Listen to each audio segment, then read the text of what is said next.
안녕하세요. 김 팀장입니다. 네, 한 주간 투자 즐겁게 하고 계신가요?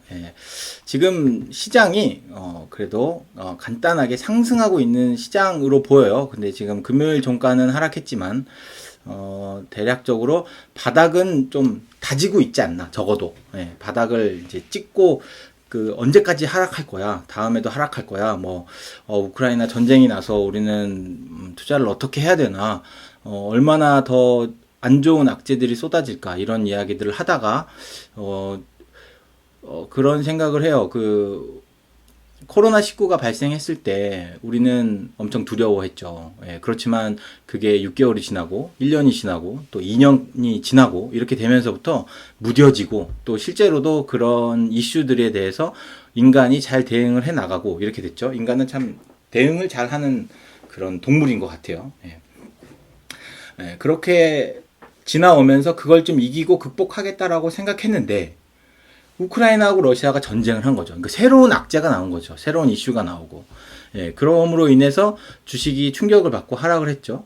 근데 이제는 그거를 좀 내성을 좀 갖는 기간이 아닌가. 근데 전쟁이란 이슈와 각 국가 간의 패권에 대한 이슈 이런 것들 때문에 앞으로 대외적인 경제 변수가 변화할 거다라는 시각은 있습니다.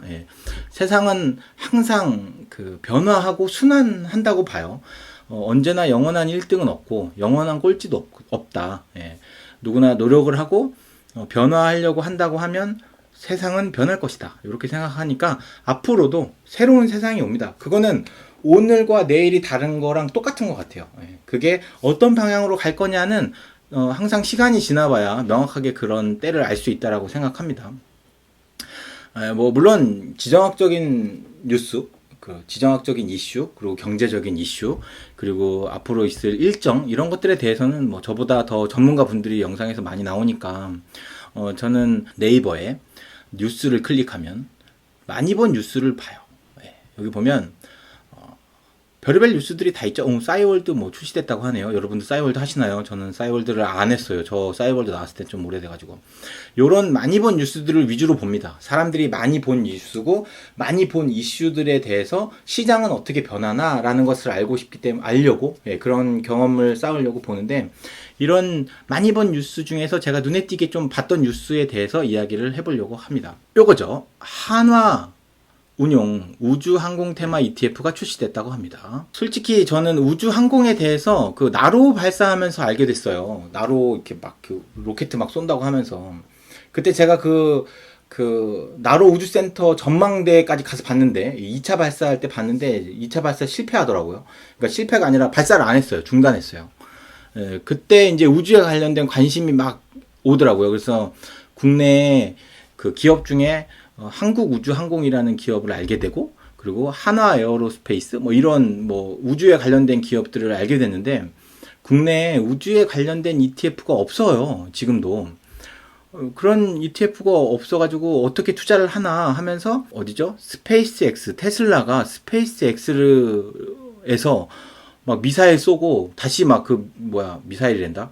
위성을 쏘고 위성 쏘고 난 1차 추진체를 다시 착륙시키고 그런 대단한 일들이 있었잖아요. 그래서 한국은 저게 안 되나? 우리나라도 과학적으로 되게 발전을 많이 하고 그러는데, 나로 2차 발사, 그러니까 최근에 이제 나로가 발사를 하려고 했었나? 그렇죠? 그래서 우주항공에 대해서 어쨌든 관심이 많았어요. 근데 때마침 우주항공에 관련된 ETF가 나왔다. 우주항공 관련된 ETF를 좀 찾아보자고 하면 ETF가 있으니까 여기 아마 우주항공 치면 나올 거예요. 저는 이런 ETF를 보면 종목을 봐요. 얘가 뭘 들고 있나. 맞죠? 한국항공우주 들고 있죠? 그리고 넥스원, 한화에어로스페이스, 하나시스템이 다 우주에 관련된, 아니면 추진체를 만들거나 엔진을 만들거나 위성을 만들거나 그런 거예요. 이게 페어링 분리되는데 만드는 기업도 있고 그렇다고 하더라고요. 발사체를 붙잡고 있는 기둥 만드는 그것도 기술력이라고 하니까. 이런 기업들에 나눠서 투자할 수 있는 ETF가 새로 생겼다라는 것에 관심을 갖고 투자를 하고, 저도 이거에 이제 ETF의 비중을 늘리기 위해서 관심 종목에 넣어놨습니다. 이제 앞으로 매수를 하는 순간이 올 거예요. 그리고 ETF 중요한 게 요겁니다. 보수가 왜 중요하냐? 이렇게 우주항공처럼 특별한 그 테마에 있는 ETF는 몇 개 없어요. 그래서 보수가 좀 비싸기도 하고 그래요. 근데 코스피에 투자를 하거나 코스닥에 투자를 하거나 미국 S&P에 투자를 하거나 나스닥에 투자를 하거나 이런 것들은 그 ETF끼리 비교를 할 수가 있잖아요. 근데 비교하는 것 중에 가장 좋은 거는 종목도 물론 중요하지만 그 다음에는 이렇게 수수료다. 예, 수수료가 좀 저는 오랫동안 투자를 할 거니까 이 수수료가 높으면 계속 보유하고 있는데 좀 부담이 되겠죠. 그래서 이런 수수료가 낮은 거에 투자를 하고 새로운 우주항공 관련된 ETF가 출시됐다는 이야기를 오늘 이슈로 말씀을 드리겠습니다. 인간은 좀 이기적이다. 예, 제가 아마 썸네일을 이걸로 하지 않을까 싶은데 인간은 그 누구나 개인주의고, 예, 물론 조직을 위해서 뭔가 희생을 하거나 하는 사람들이 되게 대단하고 좋은 거죠. 그게 왜 사람들이 좋게 생각하고 그걸 위대하게 생각하냐면 인간은 인간으로서 개인적으로 이기적이니까 내 목숨을 소중하게 생각하고 내 자산을 소중하게 생각하니까. 예, 근데 그거를 버리고 나 아닌 타인을 위해서 나를 희생하고 다른 나라를 위해서 국가가 희생하고 이런 것들에 대해서는 정말 위대하다고 생각하는 것 같아요. 예, 그런 이유는 그게 어려우니까. 투자는 국가와 이념과 뭐 지정학적인 게 없다고 하죠. 자신의 이익을 위해서 돈이 흐르니까. 예, 그렇기 때문에 그거에 반하진 않는다. 그거의 한 면이 러시아와 우크라이나가 전쟁을 할 때 러시아 ETF를 오히려 많이 매수를 했잖아요, 인간들은. 러시아를 다 전쟁에 대해서 반대하고 제재해야 된다, 전쟁은 안 좋은 거다라고 얘기했지만, 러시아 ETF를 사람들은 많이 샀어요. 예. 그때가 투자 기회라고 생각하면서, 예. 총성이 울릴 때는 매수를 해야 된다라는 이야기 때문에 그런지, 사람들은 러시아 ETF를 많이 투자를 하게 됐는데, 그런 것처럼 돈에는 인정과 그런 국가가 없다라고 생각하는데 그런 ETF를 매수했던 그런 현상들을 보면서 개인적인 이기적인 것을 이용해서 투자를 하려고 하는데 과연 앞으로 인간은 어떻게 또 더 이기적에 바뀔 것이냐. 이게 근데 지정학적 위치랑 좀 비슷한 것 같아요. 미국은 미국의 이기적인 것을 자국의 이기적인 것을 찾을 거고 명분은 대외적으로 평화를 해야 된다. 뭐 남을 해치면 안 된다. 그래야 된다라고 하지만 미국도 막상 보면 자기네 이익에 반하게 되면 가차없이 공격을 할 거란 말이죠. 예. 그 명분도 중요하지만 명분보다 더 앞서는 게 국가 이기주의적인 것도 있어요. 자국의 이익을 위해서, 자국민에 대한 희생을 줄이기 위해서, 자국의 재산을 보호하기 위해서 인간과 국가와 집단은 모든 것을 하게 될 겁니다. 예. 이 러시아와 우크라이나의 전쟁도 러시아의 이기심을 위해서 전쟁을 하는 것도 있지만 세계 각국이 우크라이나를 도와주고 있는 것 또한, 그리고 프랑스와 폴란드 이런 나라들이 우크라이나를 도와주는 것 또한 그 자유민주주의를 지키려고 하고 자본주의를 지키려고 하는 것도 있긴 하지만 우크라이나가 무너짐으로 인해서 자국에까지 피해가 올 것이라는 것을 알기 때문에 도와주는 거잖아요. 그죠? 예. 이렇게 모든 러시아처럼 그런 자국의 이기적인 것을 이용해서 타국을 공격한다는 것이 정상적인 건 아니다. 그러니까 그러면 안 된다. 예, 라고 생각하기 때문에 우리는 우크라이나를 지지하고 우크라이나를 도와주고 있는 거잖아요. 예. 근데 그거에 반하게 러시아 편을 드는 사람도 있어요. 그게 러시아 편을 드는 게 자국의 이익이 된다고 생각하기 때문에 그런 거라는 거죠. 예. 그렇다면 앞으로는 대한민국의 이기주의를 위해서 어떻게 우리가 행동을 해야 되느냐. 한국의 이기주의가 어떻게 행동해야 되고 내가 투자하는 방향에 대한 이기주의적인 것은 어떻게 해야 되느냐라는 것을 생각해 보면 앞으로 우리가 무엇을 투자해야 되느냐도 생각할 수 있겠죠. 각자의 이기주의적인 것들이 막 섞이니까. 네? 한국의 이기주의적인 것, 예, 이게 말이 자꾸 씹히네요. 한국의 이기주의라고 해야 되겠다. 한국의 이익이라고 할까요? 예, 어떻게 돌려서 얘기하면 한국의 이익인 거죠. 자국의 이익을 위해서 노력하는 거니까. 네. 그런 것에 대한 근본은 자국의 이익에 대한 그 근원을 찾아야겠죠. 한국이 과연 이익이 될 수 있는 것은 무엇이냐.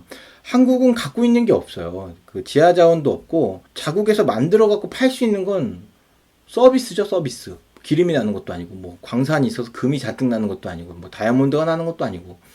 그렇다면 전쟁으로 인해서 원자재에 대한 이슈가 엄청 커졌잖아요. 원자재는 그 나라에 보유하고 있는 거예요. 원자재가 시간이 지나면 사라지는 게 아니에요. 가스나 원유 이런 것들은 그냥 틀어 막아 놓으면 그냥 그 자리에 그대로 있는 거라는 거죠. 근데 한국에는 그런 게 없어요. 한국은 외국에 있는 자본을 사갖고 와서 다시 이걸 가공해서 외국에 갖다 팔아야 돼요. 그러면은 한국에서 수입을 해야 되고 수출을 해야 되는 거죠. 그럼 수입하는 국가와의 그런 관계, 그리고 수출하는 국가와의 관계가 엄청 중요한 상황이 되는 거죠. 자, 그렇다면 어떻게 수출과 수입을 하지 않고, 그러니까 제조만으로도 먹고 살 수 있느냐는 서비스업에 해당하거든요. 그래서 문화 콘텐츠와 금융업 이런 것들이 우리가 키워야 나가야 될 방향이 아닌가 싶어요. 예, 물론 금융업을 키우기 위해서는 여러 가지 국가 간의 제재가 많고, 지금 북한과의 그런 이슈 사항도 어느 정도 해결해야 되는 방향이긴 하지만, 예, 이렇게, 각국의 이익을 위해서, 다투고 있는 와중에 한국의 이익을 찾기가 참 힘든 상황이다. 각자의 원래 지금까지, 미국이 G1으로서 세계를 제패하고 있고 경찰 국가로서 이루어 나갔을 때는 우리나라는 그 곁에 머물면서 중간에 원자재를 수입하고 중간 제품이나 완제품을 수출하면서 수익을 냈던 환경이 됐다고 하면 지금은 그것이 얽힌 상황이다. 이게 평탄하게 과정이 되어 있지 않은 상황이다라는 것을 알아야 될 것 같아요. 이제 뭐 평화를 위해서 앞으로 평화적이고 다시 예전 상태로 돌아갈 것이다라고 생각할 수도 있겠지만 러시아가 그것에 대한 반기를 들고 화폐에 대해서 구조적인 그 화폐의 틀을 흔들려고 하고 있거든요. 미국에 있는 달러를 가지고 세계에서 거래를 하고 있던 것을 루블화나 위안화나 그리고 유로화 이런 것들로 나눠서 지금 하려고 하고 있다는 얘기는 미국의 그런 달러적인 패권 성향을 줄이기 위한 상황이 된 거거든요. 처음에는 난 미국의 그런 그 라인의 탈레라고 생각했던 것들이 각자의 그런 살 수 있는 방안을 찾아야 되는 그런 국제적인 정세가 변한 게 아닌가 싶어요. 그 안에서 우리는 원자재를 이용해서 만드는 것도 그런 제조업도 중요하긴 하지만 원자재가 필요 없는 제조업, 원자재가 필요 없는 매출을 올릴 수 있는 서비스 이런 것들을 좀 더 개발하고 그쪽 방향으로 그런 사업을 확정해 나가야 되지 않느냐. 예, 그것 중에 하나가 미디어 엔터테인먼트와 그런 문화 콘텐츠 관련된 사업이 아닐까라고 생각이 됩니다. 앞으로 어떻게 될지 몰라요. 근데 한국의 방향이 좋은 건 저는 그렇게 생각해요. 한국은 진짜 많은 나라에 투자를 할 수가 있어요. 많은 나라에 투자를 할 수 있다는 얘기는 많은 나라의 자본을 소유할 수 있는 거죠. 일본이 지금까지 버티고 있는 거는 돈을 잘 벌 때 외국에 있는 자산을 많이 소유했기 때문에 그렇다고 하더군요. 예. 그래서 우리나라도 최대한 많이 외국 자본을 소유해서 그 외국 자본에서 생산이 되는 그런 수익을 우리가 취할 수 있는 것. 이것이 원자재가 없이 수익을 취할 수 있는 방법 중에 하나란 말이죠. 그게 개인이 됐던 조직이 됐던 집단이 됐던 국가가 됐던 최대한 외국 자본을 많이 가지고 있어서 소유하고 있어서 어떻게 보면 그게 주식이 될 수 있고 부동산이 될 수도 있겠죠. 기업체가 될 수도 있는 거고. 예, 그런 것들을 소유함으로 인해서 우리가 한국이 위기에 봉착했을 때 그런 자본들을 활용해서 그 위기를 극복할 수 있는 게 아닌가라고 생각이 됩니다. 각국의 그런 평화협정 뭐 이렇게 얘기하면서 뒤에서는 결국에는 자기의 이익을 위해서 투자를 하게 될 것이다. 전쟁을 하고 공격을 하고 할 것이다. 인도도 지금 뭐 그런 위험한 상황이라고 하는 게 보이더라고요. 근데 우리나라에서 인도도 투자할 수 있는 ETF가 있다는 걸 아시나요? 인도도 투자할 수 있습니다. 인도 니프티에 투자할 수 있는 ETF가 있어요. 그런데 투자하시면 좋겠습니다. 네, 이렇게 자국 이익과 이기주의와 투자에 대한 이야기를 해봤습니다. 뭐 아주 깊은 이야기들은 아니지만 그냥 제가 한 주 동안 이런 세계 정세가 흘러가고 투자 시장이 움직이는 것들에 대한 느낌을 얘기한 겁니다. 예. 이렇게 투자를 하시는데 좀 도움이 되셨으면 좋겠습니다.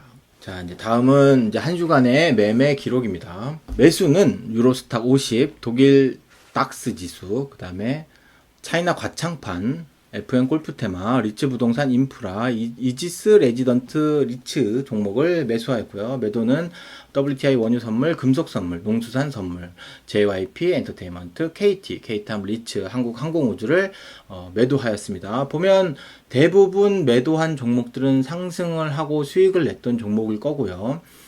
매수는 유로스탁 이런 것들은 이제 상승을 조금 안 하고 하락을 하거나 보유 비중이 적은 종목을 매수하였습니다. 특별히 뭐 볼 수 있는 거는 항공우주가 올라간 건 그 항공우주 ETF가 만들어져서 올라갔나 그런 거 같고요. 원유 선물은 원유 가격 엄청 계속 올라갔죠. 올라가서 매수를 하였습니다. 다음은 수익률입니다. 자, 코스피는 2739.85 전주 대비 0.36% 상승하였고요. 코스닥은 940.57 전주 대비 0.63% 상승하였습니다. 저는 누적 수익률 12.29%고요. 주간 수익률은 전주 대비 0.16% 상승하였고요. 현금 비중은 20.19%고요. 전주 대비 2.81% 상승하였습니다. 현금 비중을 점점 늘리고 있죠. 저의 목표 현금 비중은 20%입니다. 이제 목표 비중에 거의 다가왔죠. 원래 평균적인 현금 비중이 30%였거든요. 근데 20%로 줄였다는 얘기는 지금까지 하락을 많이 했기 때문에 현금 비중을 많이 줄인 거예요. 이 상황에서 상승을 해서 수익을 많이 나게 된다면 현금 비중을 늘리겠죠. 예, 그렇게 하고 목표 현금 비중에 다다랐기 때문에 이 현금 비중을 맞춰서 투자를 할 수 있게끔 투자를 할 계획입니다. 네, 다음은 이제 지금 제가 3월 말이 지났죠. 4월 초잖아요. 그래서 3월 말 4월 1일 기준 보유 비중 탑 22를 공개하는 겁니다.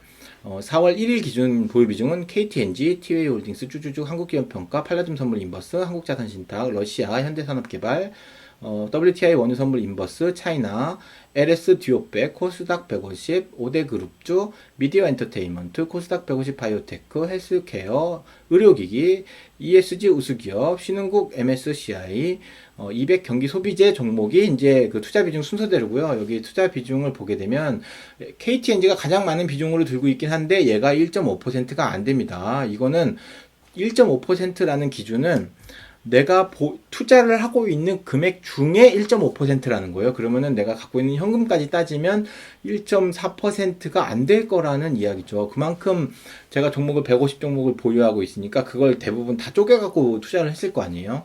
그래서 투자 비중은 굉장히 작다. KTNG가 상장 폐지가 돼도 내 전체 자금의 1.4% 정도밖에 영향을 받지 않는다. 이 정도로 분산 투자를 많이 해야 된다. 개인 투자자는 그래야 된다라고 생각해요. 그리고 점점 경력이 쌓여져 가고 노하우가 쌓여져 갈수록 종목을 좀 줄일 수는 있겠죠. 네, 내가 좀 잘 알고 있는 종목, 전체 종목이 다 상승하게 되면 시장보다는 더 수익을 많이 노릴 거니까. 근데 저는 지금 이 탑 20 종목 안에서도 봐서도 그렇지만 원자재도 투자하고 있고요. 외국 기업에도 투자하고 있고요. 국내 업종에도 투자하고 있고요. 그리고 개별 종목에도 투자하고 있어요. 제가 투자를 안 하고 있는 건 해외 기업에만 투자를 안 하고 있어요. 해외 기업은 환율 영향이 제일 크죠. 환율 때문에 이런 비율을 조정하기가 되게 어렵더라고요. 제가 이제 엑셀 갖고 정리를 하는데 정리를 하기는 되게 어려워서 해외 기업은 제가 지금 투자를 안 하고 있어요. 기업에 대한 분석도 어렵고 요즘에는 해외 기업에 대한 분석도 증권사에서 잘해서 좋긴 한데 아직까지는 그런 것에 대해 그 해외 기업까지는 투자를 하지 않고 있고 국내에서 투자할 수 있는 최대한 많은 종목을 투자를 하고 있다. 대신에 경험이 쌓이고 노하우가 쌓인다면 요것을 좀 줄일 의향은 있다. 그리고 잘 모르면 많이 갖고 있는 게 저는 좀 좋을 것 같다고 봐요. 특히 투자를 처음 했다거나 초보로 투자를 하신다거나 그런 분들은 종목을 많이 갖고 있는 게 좀 안전할 것 같다. 예, 그러면서 주식시장 안에서 경험과 노하우를 쌓아가면서 그런 종목을 줄여나가는 거다. 네, 이렇게 생각하면 좋겠고요. 2월 28일 기준 투자 비중에 대해서 변경된 거를 보면 한국기업 평가는 좀 비중이 상승했고, 팔라듐 선물도 상승했고, 한국자산신탁은 좀 하락했고, 뭐 등등등 뭐 이렇게 그래프를 나타내서 이걸 정리하면서 저도 투자 비중이 이렇게 줄어들었구나. KTNG랑 TOA홀딩스는 항상 지금 거진히 한 1년 내내 그냥 얘네들은 그냥 보유 비중 1, 2위에 있는 거예요. 좀 줄였으면 좋겠는데 앞으로도 줄어들 겁니다. 이렇게 계속 보유 비중이 많지는 않을 거예요. 근데 KTNG가 지금 수익률이 너무 낮아서 계속 보유하고 있어요. 예, 매매가 되는 대로 또 이렇게 비중이 바뀌는 대로 또 매주 또 비중이 바뀌는 건 매 월말 이렇게 영상을 통해서 말씀을 드리겠습니다. 네, 이렇게 해서 한 주간의 투자 기록에 대해서 끝났고요. 네, 이렇게 몇 분 걸렸어? 23분 걸렸네요. 23분 동안 예, 길게 이런 투자에 대해서 이야기를 해보는 시간을 가졌습니다. 예, 날씨가 풀리고 있어요. 오늘 제가 강변북로를 타고 남양주를 갔다 왔는데요. 그때 밤섬인가요? 어디죠? 그 가는 길에 진달래가 펴 있더라고요. 날씨가 따뜻해지고 있고 이제 봄이 온다는 거죠. 그리고 주가도 봄이 오고 있다는 거죠. 예, 바닥을 좀 어느 정도 다지고 있는 기간이라고 생각하니까 저는 그렇게 생각합니다. 하락하고 있을 때가 매수 시점이고, 그러니까 두려울 때가 기회고, 남들이 다 축하 파티를 열고 즐거워할 때가 긴장해야 될 때다라고 생각합니다. 지금까지 두려웠던 기간이 지나고 또 기대에 또 차는 기간이 앞으로 다가오고 있어요. 근데 특히 이런 전환점이 되는 시기가 투자를 하기가 굉장히 어려운 것 같아요. 이 전환점이 또 다른 하락을 요구할 수도 있는 거거든요. 미래는 모르니까. 내가 다음날 어떤 일이 일어날지 모르잖아요. 아무리 좋은 곳에 가려고 했다가도 뭐 사고가 날 수도 있는 거고, 뭐 이렇게 거지 같은 소리지만 사고가 날 수도 있는 거고, 안 좋은 일은 언제든지 다가오니까 주식시장도 그런 것 같아요. 안 좋은 시장이 될 수도 있다라는 생각을 가지고 더욱더 안전하게 투자를 해야 되니까 그렇지만 좋은 날이 오길 바라고, 투자자 분들께서는 투자를 이렇게 지속할 수 있는 시기가 앞으로도 빨리 다가왔으면 좋겠고요. 러시아하고 우크라이나의 전쟁이 평화롭게 빨리 끝났으면 하는 바람입니다. 예, 이렇게 한 주간의 4월 첫째 주, 4월 첫날, 4월 2일이니까 4월 둘째 날에 영상을 마치겠습니다. 감사합니다. 감사합니다.